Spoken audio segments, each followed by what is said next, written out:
Oi, oi. Hello, Adam. How are you doing? Good, mate. How are you, Ross? I'm all right, lad. What are you on with? Not too much, mate. Just trucking away. The nice sunny morning over here. It's nearly afternoon at this stage, so just shooting the breeze, pal. How's everything out your neck of the woods? All right. If you count John Fury wanting Froch to come and have it with him in a barn, I saw that. It's like something out of Roadhouse or something with Patrick Swayze, isn't it? What he's proposing. it's, like I said, they got to keep it. They got to keep the story spinning, haven't they?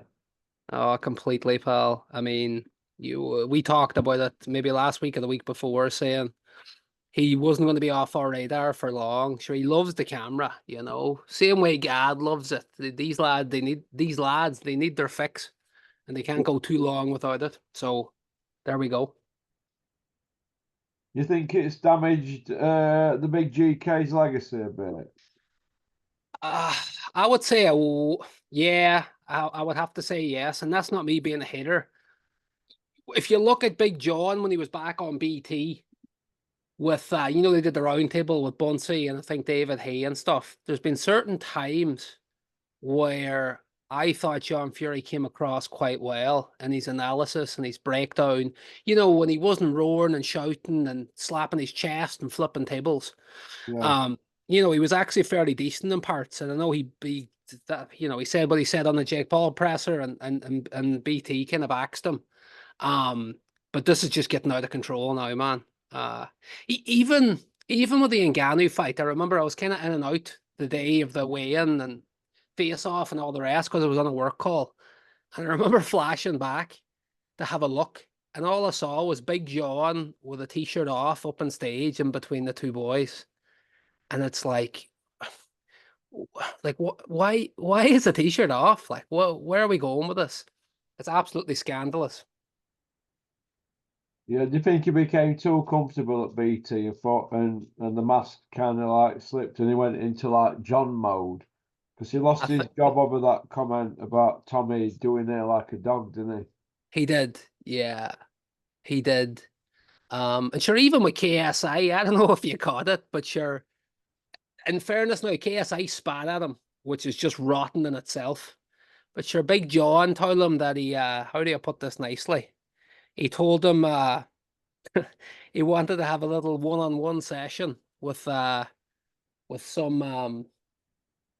action coming KSI's way, action that he But probably wouldn't want, you know? it didn't involve John bending over somebody, did it? That's exactly what it involved, Chief. Big John. He You told know what? Mask slips and he goes into John mode.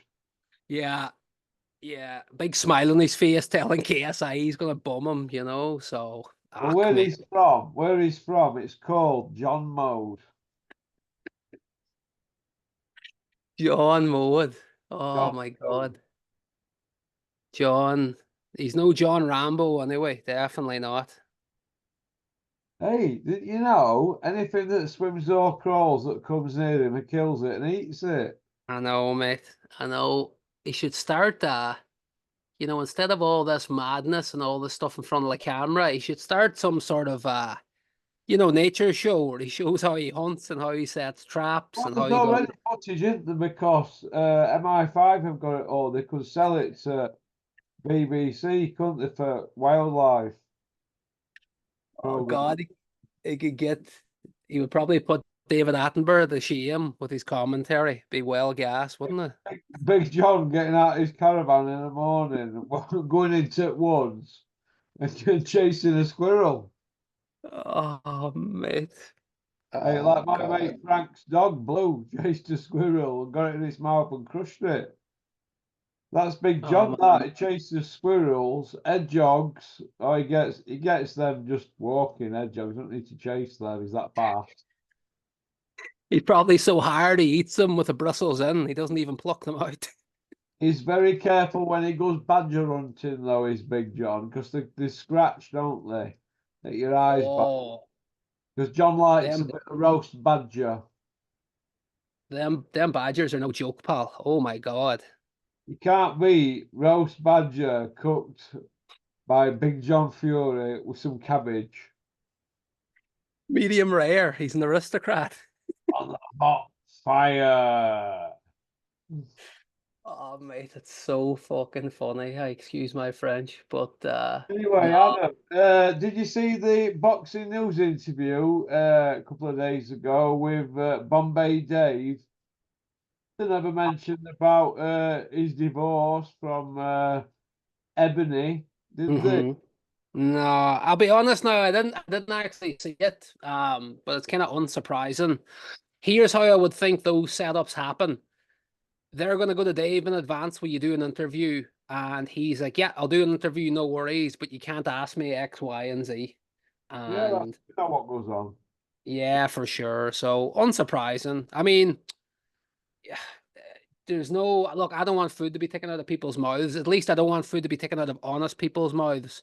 But it's a big talking point. It's obviously news. It's probably the only main reason that they wanted to speak to him in the first place. So, bit disappointing that that he wouldn't. I mean, look, maybe it's who knows what actually went on. Maybe there is more to it, but it's unsurprising that they didn't hold his feet to the fire. But probably wouldn't have got and they probably wouldn't have got an interview otherwise. Ah, well, the juggler, the Cobra's home safe. He's been training film stars in America. I saw that actually. What's the movie again that they're doing? Forgot now, I forgot. And he Yeah. told me a couple of times, I forgot. I don't even think I know him, the actors, but it's a big budget thing. So as long as he's enjoyed it, I'm sure No, he'll mention it on his channel. yeah, because I remember he said it on Talksport. I think he was on with Spencer and Simon a while back, and I remember hearing at the time. I knew the film when he said it, but hey, fair play to Frocci. I mean, Big Joe Egan's always talking about how he's a Hollywood star.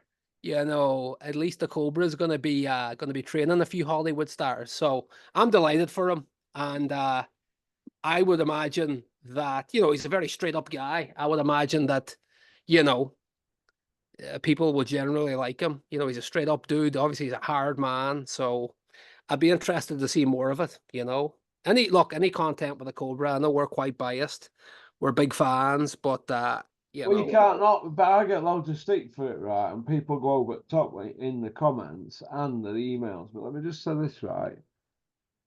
I followed him from day one, right? hmm From day one. But even if you didn't follow him, you've only got to look at his run of fights. It's unheard yep. of. He's got 11 wins over world champions. Mm, Oh, and like, was it 5 or 6 of them undefeated? And he fought 8 Olympians, and only yeah. lost to one. 8 Olympians. It's not like he was swerving any up and comers, is it, or any no marks. He was fighting proper fights. I mean, who's done that since Lennox Lewis from UKO? Nobody, pal. I mean, that's what I'm saying. People can call it whatever they want, but facts are facts. Let's look at the record. Look, the guy has losses on his record. He went back in, he took care of Kessler. We all know Ward didn't want the rematch. So he done everything he could in his career. What I mean by that is he took the Kessler rematch, he beats him. He wanted the Ward rematch, he didn't get it. So the man can do no more. I used to always laugh. It's funny you brought up Lennox Lewis there. I used to always laugh. That whole thing, and it's been in multiple movies, or who would win, Tyson versus Ali. That conversation would always be brought up.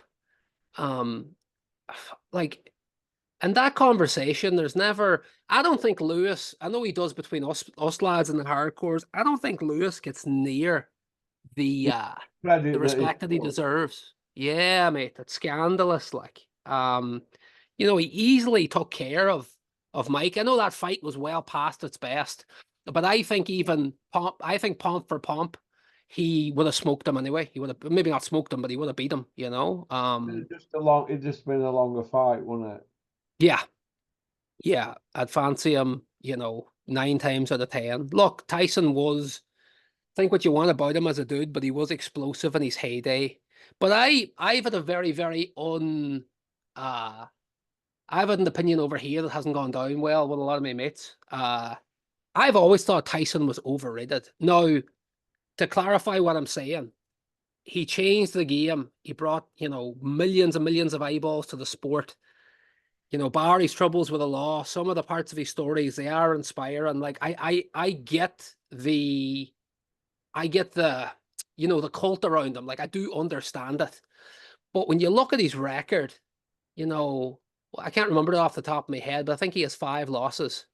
And I know Teddy Atlas is very biased, but he makes a very fair point. He goes, Tyson has all of Tyson's real fights he lost, and I know that's wild glass half empty, but I mean, put Right it this up way. that's diehards. I know, I know. Let's put it another way, right? Let's go and I'm not saying we do it on the call, but go through What, all now, of Tyson. what's his best 3 wins? That's what I'm saying, mate. If you go That's through all them, you've got to say. All they yeah, know he was biting Holyfield's tab off. yeah, there, there's nobody that he beat that I think he shouldn't have beat. And I know there's a lot goes into boxing. I know there can be injuries. Next Lewis won't have beat at that particular time either. Completely, mate. Completely. Like I think the conversation should look. I get why Tyson has, again, knockout puncher, first round knockouts, all that. But I think the more accurate conversation is who would have won, Lewis or Ali, for sure. But I know that's a hardcore mentality or a hardcore opinion or whatever. But again, go through Tyson's win. Man, that will be here all year. But while you're on, Mm, you give me Mike Tyson's top 3 wins. um, Jeez Louise. Um, I don't even know off the top of my head. I know he's got names on his record, but um, I don't know, mate. Like, I'm a bit biased. I'm focusing too much on his losses, but Well, um, people say Mike Tyson's best 3 wins. yeah, Larry Owens, fair, right? Michael Spinks, fair. right? Nobody can ever give us a third one because if they're Mm, all equal, it could be Frank Bruno, it could be Tony Tucker. yeah, I was gonna say Bruno, but But is that it? Is that it? Is that it for his best 3 wins? well, Holmes and Spinks All are for definitely, 18, 19 month out at ring, wasn't he? yeah. Been beat twice by Spinks, and Spinks were blown up like heavy. Agreed. And that's what I'm getting at. I'm not saying that they're uncredible victories, but there was circumstance around it all. And, you When have look we at ever seen him in a firefight? he's lost. Like, I'm sorry, you know. That's what I'm saying. When his back was to the wall, when he was in a fight that was, 60-40 or 50-50, he came up short. And I'm not trying to be a hater, I'm just spitting facts. I think because of the way he bit Holyfield, if you go back and watch that fight, like Holyfield was given as good as he got. Like he was very, very brazen with the headbutts and stuff. And I don't think that gets brought up enough. Um, but obviously we know what transpired. You know what I mean? He got, he didn't get bit once, he got bit twice. You look at a guy like Bruno. Oh, look, he's a UK hero. I'm not going to crap on the man. Like he's a likable guy, good character. But you know, he was in with they brought him over to spar. This is actually a real Mike Tyson sparring partner. Sure, they brought over Douglas. They brought over Frank Bruno, the Spike. Jeez, I'm all over the place. To spar Mike Tyson back in the day. And so they brought him over with this idea as like, oh, we've got this kid. He's coming through the ranks. He's very, very good. But at this point, Bruno was like, bordering on a fully fledged man. And they reckon Tyson got him out of there within 2 rounds. Um, no, I think a lot of people didn't know that kind of in advance, so they reckon a lot of that was that Bruno was already beaten before before walking in the ring. So there's that too. I don't know. Look, like I said, forget about his transgressions. The guy did put boxing back on the global map after a lull. But when people compare him to the late great Muhammad Ali, I don't think it's realistic, man. I just don't. No. Not at all. Tell me this. Did you get a look at any of the fighting last night? No, I didn't, mate. Did you? I saw Andy Cruz and I saw the main event. Uh Cruz looked Cruz looked good. Absolutely. Sorry, he definitely looked good. He couldn't get the guy out of there. Uh I think the other fella should have been pulled out either after 6 or 7. I think when it went past 7 into 8, he's so close to the end, it was going to be a moral victory. So that's why I think his corner didn't pull him out. But he was outclassed genuinely for every second of the fight. Um, Cruz is, oh, look, obviously Olympic gold medalist, world gold medalist twice. The guy doesn't know anything but winning. He does look like an unbelievable talent. I mean, even, I know he's got that amateur pedigree, but if you look at, I mean, he's only in his third pro fight and he's countering with 3 and 4 punch combos. You know what I mean? It's a pure art form. And, he's a lovely mix of that Cuban style, along with that Philadelphia, brawler style. Obviously, Boots Ennis, his dad's training him, Boozy. Um, so I think the future is very bright. Absolutely. I think if you put him in now against a lot of boys in that weight class, I think he'd definitely be competitive. But there's no doubt, look, he'll hold the world title. There's absolutely no doubt about it. So good performance from him. Uh, Main event, Berlanga obviously got it done. Very slow start to the fight. McCrory had his moments, to be fair to him. But Berlanga did figure him out. If you go back, mate, go back and just have a look at the highlights. McGrory was willing. McGrory was willing to McGrory was willing to trade hook for hook.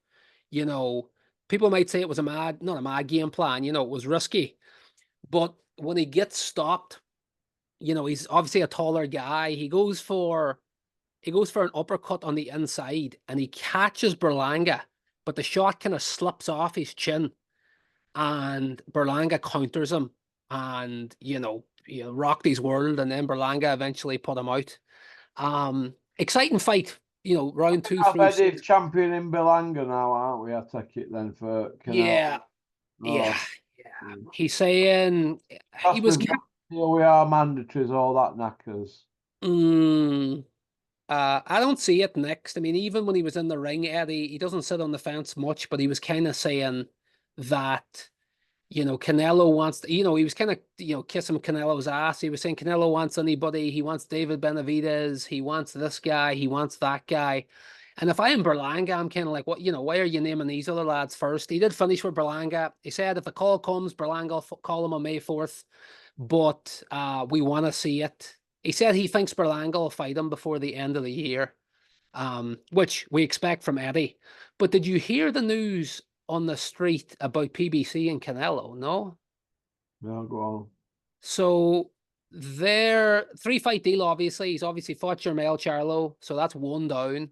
The next fight, he's guaranteed 35 million for each fight on that contract. But apparently PBC are pushing him to fight Munguia if it's not going to be Charlo. Because they think, Mexican Independence Day, Cinco de Mayo weekend, 2 Mexican fighters, it's going to sell well, all the rest. So apparently even PBC don't want to keep it in-house because they're worried about losing money on the event. Because it's Mongear, isn't it? 2 Mexicans, isn't it? Yeah. So hopefully, mate. I mean, look, that's a fight we've talked about. I would love to see Canelo Munguia. I think Canelo gets it done by a narrow decision. But it's definitely a fight I would like to see. Put it this way, if Munguia versus Canelo is a 10 out of 10, Jermall Charlo versus Canelo is a 4 or a 3. I couldn't have less interest in it. And I'm not trying to crap on Big Charlo, but he's been horrendously inactive. He's had his issues. I think even in his peak, it wouldn't be, he wouldn't win. So yeah, I just see it as a layup. But our boy, the Mexican monster, he's moving up to 175, David Benavidez. What do you think of that? Yeah, well, I think he can't get his fight what he wants at 168, can he? So he's had to go up now, hasn't he? Yep. Yeah.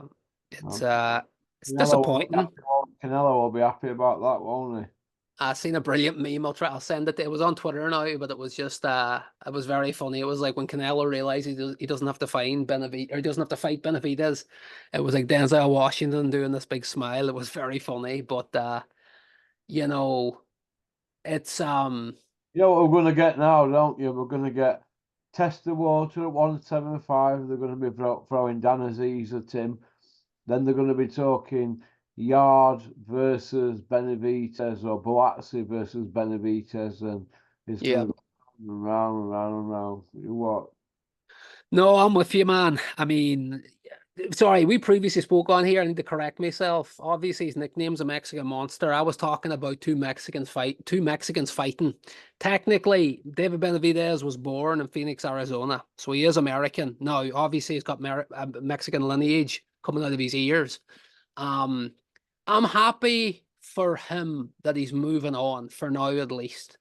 My only worry is that I hope him going up and then trying to come back down doesn't affect him negatively. We've seen that before. When Roy joined, exactly, mate, when he fought Ruiz. Now, I know it's very, very different. I know going up to heavyweight and there was talk of hot sauce in there. I know that's a different proposition. But there's no way that Canelo will move up to 175 to fight Benavidez, even if he gets a belt. No, I think that plays in the Benavidez's hands. We saw it with Bivol. Benavidez is naturally a massive frame, so I don't see Canelo ever going up after him, chasing him. I just hope that Benavidez is able to come back down and make 168 healthy, and they get it on. Yeah. I mean, look, outside of Bivol, better Biev, I'm trying to think. Is there any other fight I want to see more in boxing? I know No, you. sorry, I know you and who, bud?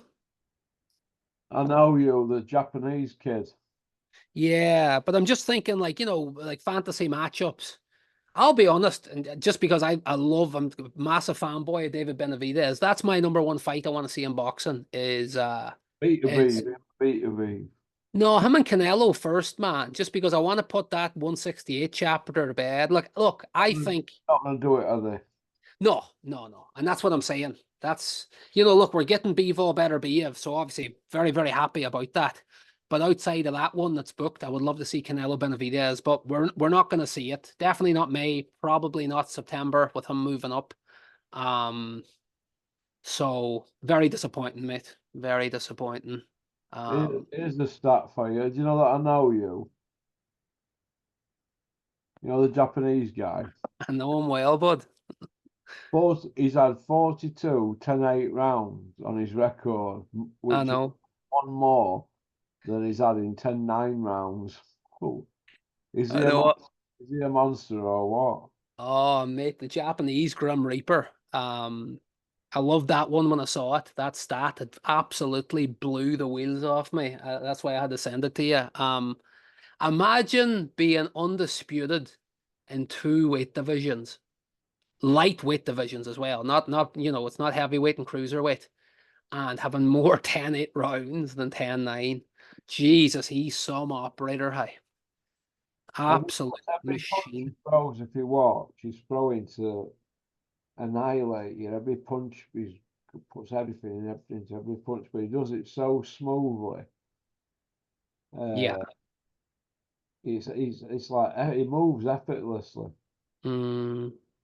No, even his balance, like you're saying there, the way he kind of turns, like the amount of torque that he gets from his hips and stuff, it doesn't look like a big movement, but like you say, his balance is so, so good that he gets this ridiculous torque on his shots. No, he's class, mate. He's just, he seems like he seems like a funny lad when stuff's translated. He looks the part. They reckon he's what do they call him? They call him the Elvis of Japan. They reckon he is absolutely massive out there. There's him, Huge, isn't he? and then there's another fella. There's a baseball player. His name's Otani. He moved from LA clubs, but he got the biggest contract in baseball history. It's like I can't remember the figures, but they reckon him and Inoue are just two kings over there. So fair play to them, man. Fair play to them.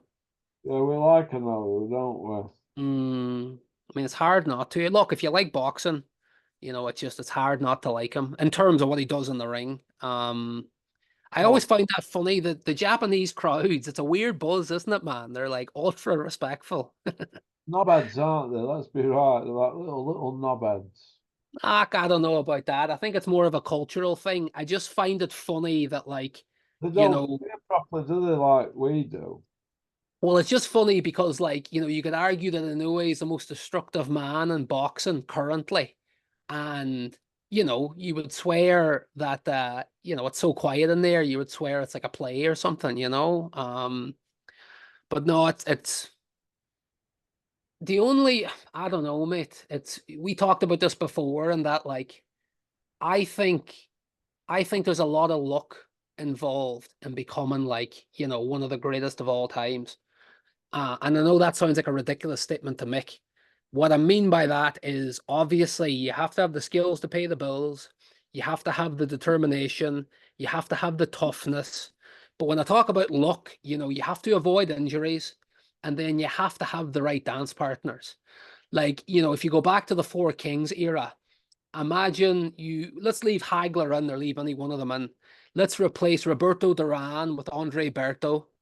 Let's replace do you know what I'm getting at? Like, that era was so good because of the four lads. Now you take two or three of them away, and that whole legacy looks a lot different.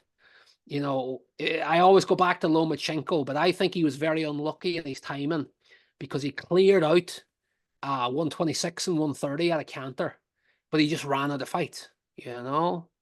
And then he moved up. He fought Linares, obviously he won, but you could see he got knocked down. And I just think certain lads have been unlucky with their opposition and who's been available. Um, and I hope, look, Inoue is already an all-time great, two-time on the, double undisputed champion. I just want to see more fun matchups. But I'd say he'll still crack up a division. I think he'll still crack. It's hard to see anything otherwise. Yeah. Speaking of legacies, do you think today's fighters don't really give a hoot about it? Legacies. I do. Well, sorry, not all of them. A guy like Lee Wood does. He puts himself in the fire time after time after time. If you look at a guy like Tank Davis, uh, Lee we talked Wood's the about only one really from UK that's ripping into hard fights after hard fights after hard fights. And you could say Josh Warrington as well, couldn't you? you could, you Yeah. could. Um, but yeah, probably that. I'm trying to think of other names right now at like at a top level British wise. But yeah, those two stick out for sure. Um, Dan Aziz has been fighting, above his station for a couple of years, hasn't he? Dan he Aziz. has. Yeah, and he's done it like, he's done it the hard way. He's won He's every rolled the dice, that kid, Dan Aziz. He needs applauding, doesn't he, really? he does. He does. I don't give Very. applause. What's that, mate? Sorry. And I don't give applause out much. No, look, he's class act, and we talked about, or we always talk about boys doing it the hard way and the right way. Aziz has won everything domestically. He's gone through all the tests. He's come up the ladder the hard way, so you can't not respect the man. Well, And he seems Nick Ball as well. He's taking rolling dice and coming through ranks, isn't he? he is very exciting. I say prospect. I mean, the guy is, he's bona fide now on the British scene. But I would love to see him, and I know I said it last week. Just give me 5 versus 5. Give me Lee Wood versus Nick Ball. Oh my God, no, Max Hughes has been fighting above his station and rolling dice and kept going moving forward, hasn't he? Even though he's had a loss. yeah, and he got mugged against Kambosos too, pal. He did break that Rob. Yeah, he did. Do you know, man? I know we're kind of jumping around. We'll come back to Tank in a minute. That Kambosos, he's a lucky, lucky, lucky boy.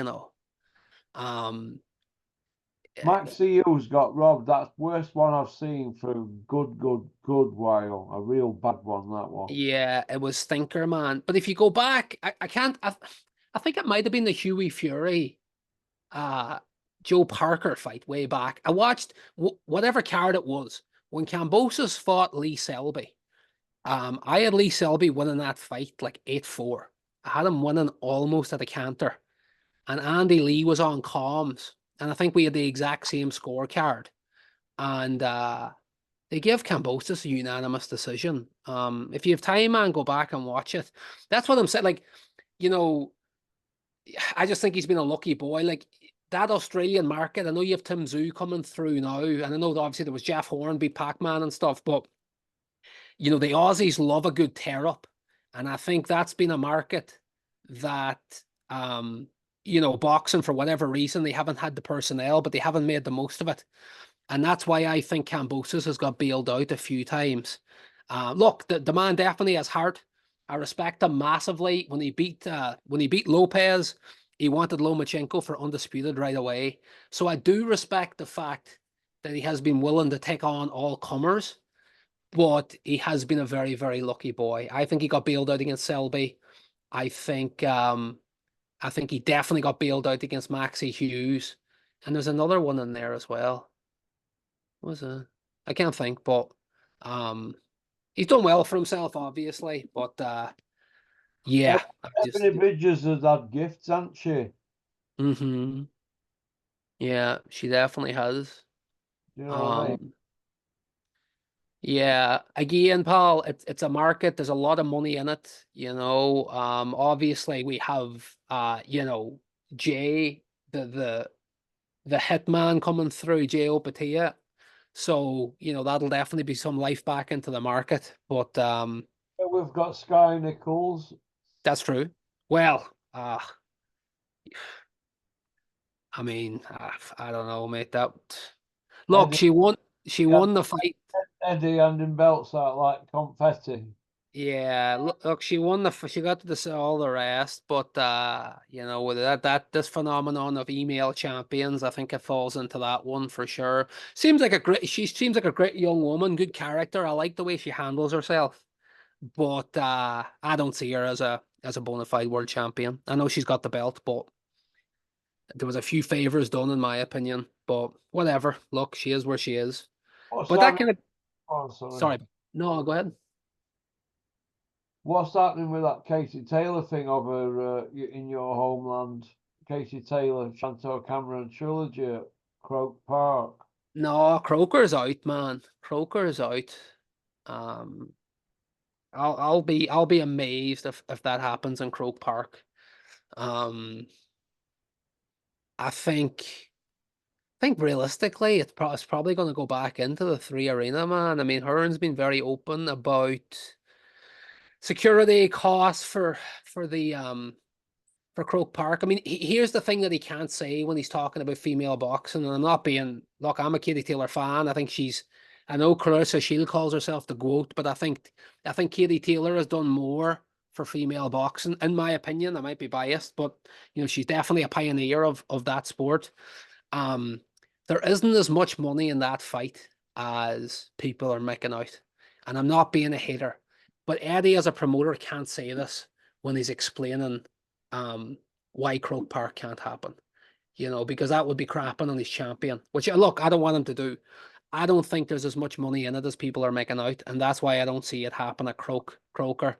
No, would I love to see Katie Taylor get that send off? You bet I would. But I don't see it, man. I think probably three arena. Um, what's up from that? The Aviva, but the Aviva's big too. That's where Republic of Ireland play their football. Um, I don't know, mate. They better get it on quick because it's kind of fallen into the Jack Catterall kind of Josh Taylor spot where I think the longer it drags on, people are caring less and less. And Kaylee Taylor isn't getting any younger, so I hope they get it sorted soon for everybody's sake. What do you make of that Jack Catterall, Josh Taylor pantomime last few days tour? What do you think to that? some funny moments. I think Sam Jones is a joke. Like, I'm sorry. You call me, people call me a hater, people call me whatever they want. I don't like the cut of his jib. I don't like the way he handles himself. I don't like how he made it all about him. I don't like how he was I just don't like anything about the way he handles himself, man. That he got to like this whole thing, I've been working my bollocks off, I've been doing this, I've been doing that. To quote the What, great Roy Keane, on the telephone? this is what to quote the great Roy Keane, that's your job. Do you know what I mean? Like what are you picking up that 10% for? To sit scratching your ass? Oh, I've been on the phone, I've been sending emails. That's literally your job, bud. So just zip it up, sit down, be happy where you are, and show some respect to the fighters that you're. It's just, mate, I don't know. Like, look, I get it. I get it. I get why he's doing it. He's trying to put himself on the map. But I mean, there's cringe and then there's that. It was an absolute abomination. So that's the first thing. I've actually liked the back and forth between Taylor and Catterall. Obviously I saw the two press conferences. I watched them on Talksport as well. Um, I think Jack Catterall looks a bit emotional, man, if I'm honest with you. Um, there was a couple of times like when Taylor was speaking, I was looking specifically at Catterall. And listen, I'm no psychiatrist, body language expert. But there was a couple of times when Taylor finished speaking, you would see Catterall would do like a wee mini shake of his head. Um, I think he's fuming in his stomach. And I don't know if that plays into Jack Catterall's style of fighting. I could be completely wrong. He just looks a wee bit frazzled at this present moment. Um, but no, man, I'm excited. I know it's sold out. I know the first fight wasn't great, but there is genuine needle. They are two, obviously, Josh Taylor's, Scottish grit. It doesn't matter what happens from here on out. Jack Catterall's a good fighter. Um, I'm excited for it, man. I genuinely am. Like we don't have that much else going on of like big domestic fights until this 5 versus 5 is announced. So I'm in. I think it'll be a laugh. Um, what do you think, pal? What's your excitement level? My excitement level would be for Maxi Hughes to win a world title Yep. and not be doing videos explaining on a YouTube channel Yeah. why he's working with another promoter, Louis Bella again. I And know. I saw that. it's like they all want to like apologize for going somewhere else. Why? Because you aren't got a contract with Matchroom. You do what's best for you. Mm-hmm. You know what I mean? It's like there's all that fear factor. They don't want to miss out, and they all want to stay friendly and test water. It's like they're all filling the nappies. Yeah, it's kind of a sad indictment of the sport that people feel the need to I love, man, and I'm not just saying this because we're on here. I think it's my favorite boxing saying I've ever heard. That one that you always say, and I mean that genuinely. Boxing's the only sport where the lions fear the rats. Yeah. Um, Mate, it's the most accurate So one-liner of all time. So accurate, yeah. you know, and it's You very, very have sad. to do that. World champion boxer or former world champion boxer. Yeah. I mean, Mate, I don't know if it's straight up, I think, look, I don't know the fella at all. Maxie Hughes comes across as a solid man. Um, maybe, I don't know, he's trying to start his channel, get it off the ground. Who knows? But do I think he should feel the need to do that? Absolutely not. He's his own man. the He got, Dave Allen syndrome, innit? Reporting back. Oh, I've been offered this to fight Daniel. They're like, I will match that, Dave. Don't worry. Tell him now. Or tell him you want another 100 grand, and they'll say no. And they did. yeah, So, and he never ever got that kind of dough, did he? Like, what an offer. And no. shouldn't feel the need that they have to go keep them happy. Yeah, Dave Allen got stiffed. There's no doubt about it. Whatever about his effort and stuff and commitment, but he definitely got stiffed and sold out at bad times. So, But gonna how go, would you? Yeah, mate. absolutely. Nice one. Bye. Please join on part two, and don't forget to like and subscribe, and leave a comment and share amongst your pals. Pop, pop, bang.